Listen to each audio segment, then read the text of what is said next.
contingent of American supporters. They all came to see if the Americans could make it 5 in a row.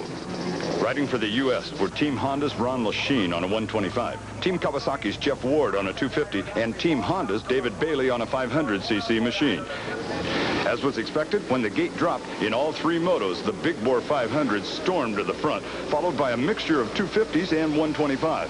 In the first moto, Ron Lechien, number 3, suffered a horrible start, but still managed to work his way up to 12th overall and 3rd in the 125 class. In motos 2 and 3, Lechien got good hole shots and finished 1st in class on his 125. His best overall finish was an incredible 4th in the 3rd moto.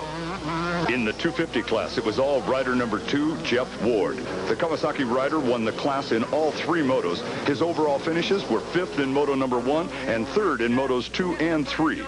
The 500 class provided the stiffest competition, with newly crowned 500cc world champion David Thorpe of Great Britain taking the wins in motos 1 and 3. He finished 2nd in moto number 2.